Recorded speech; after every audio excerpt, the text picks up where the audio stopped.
Cette année, en 2014, à Québec, on fête le 350e anniversaire de la toute première paroisse de l'Amérique du Nord, qui est notre basilique cathédrale Notre-Dame de Québec. Et j'ai avec moi un religieux de Saint-Vincent-de-Paul, le père Michel Legendre, qui vous êtes actuellement missionnaire au Congo. Mais en fait, on vous a invité aujourd'hui surtout parce que vous êtes aussi un curieux de l'histoire, je pense qu'on peut le dire comme ça. Oui. J'ai introduit en parlant de la paroisse de la basilique cathédrale Notre-Dame de Québec parce que votre communauté elle-même, sa mission, sa fondation est intimement liée, vous m'expliquiez, à cette basilique cathédrale, à cette paroisse. Tout à fait. Alors, il y avait à ce moment-là, en 1880, Monseigneur Hamel, qui s'était occupé de la fondation des conférences Saint-Vincent-de-Paul, la première conférence Saint-Vincent-de-Paul à la paroisse cathédrale. Et il y avait aussi le docteur Pinchot qui était allé en Europe, qui avait vu le fonctionnement des conférences Saint-Vincent-de-Paul fondées par Ozanam. Ces gens-là aussi étaient impliqués à Québec déjà avec Marie Fidibac pour les Sœurs du Bon Pasteur. Il y avait les Sœurs de la Charité, Mère Mallette, qui était dans le coin, dans le secteur. Alors, à travers la première fondation, la conférence Saint-Vincent-de-Paul, qui a été fondée à la paroisse de Notre-Dame de Québec, on est arrivé à commencer une œuvre, on a appelé ça le patronage, parce que eux, étant allés en Europe, avant, ils disaient, on va ouvrir une maison d'accueil pour les enfants pauvres, les orphelins. Patronner, ça veut dire accompagner. C'est ça le sens du mot. Alors, comme les enfants, il n'y avait pas d'école, c'était des enfants pauvres, dépourvus, on a ouvert une école. Et en ouvrant cette école-là, ben, quand on commence à s'occuper des gens qui n'ont pas de moyens, qui sont dépourvus, ben, il faut trouver une compensation. C'est une œuvre de charité.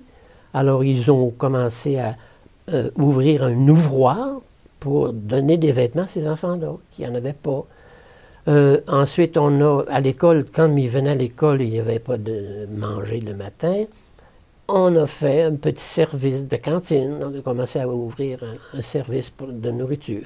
Alors, cette œuvre-là a pris des proportions. C'est devenu une école fréquentée par les enfants de la région, du quartier Saint-Roch, en bas, tout ça. Et la première maison qu'ils ont eue, c'était sur la côte d'Abraham. Ça s'appelait la rue Saint-Georges dans ce temps-là. C'était en 1860-61 qu'on a décidé d'ouvrir cette maison-là. Et c'est devenu l'œuvre de la conférence de la paroisse Notre-Dame de Québec. C'est des laïcs qui s'occupaient de ça et qui s'engageaient à trouver des moyens, susciter des contributions par-ci, par-là pour que ça grandisse et que ça rende service aux gens. Donc l'œuvre est vraiment partie en réponse aux besoins qui étaient présents, qui étaient là et qu'il n'y avait personne pour s'occuper de ces gens-là, en fait. Oui, le contexte de pauvreté était fort à Québec. C'était encore aussi à ce moment-là, au moment de l'économie libérale, de sorte que les travailleurs, bon, c'était pas toujours... Il n'y avait pas toutes les institutions sociales d'aujourd'hui. Voilà. En 1882, comme l'œuvre avait pris de l'envergure, une très grande importance, là, ceux qui avaient commencé ça étaient un peu débordés.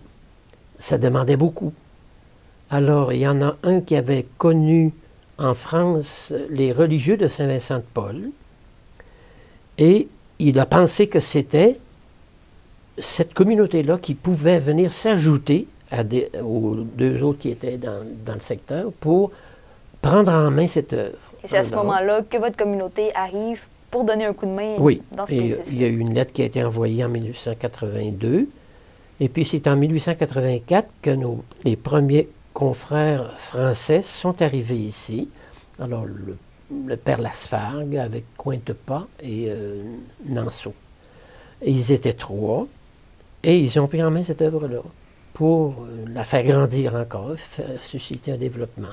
Ça a été une œuvre, une coopération avec le Séminaire de Québec, avec les conférences Saint-Vincent-de-Paul, parce qu'il y en a eu d'autres après ça qui se sont fondées, et aussi avec les communautés qui existaient déjà, dont les Sœurs du Bon Pasteur, Marie Fitzbach, et aussi les Sœurs de la Charité qui étaient tout près de la côte Tout ça a d'Abraham. été une évolution assez rapide et aujourd'hui, les œuvres existent encore. Tout ça, c'est encore présent au Québec.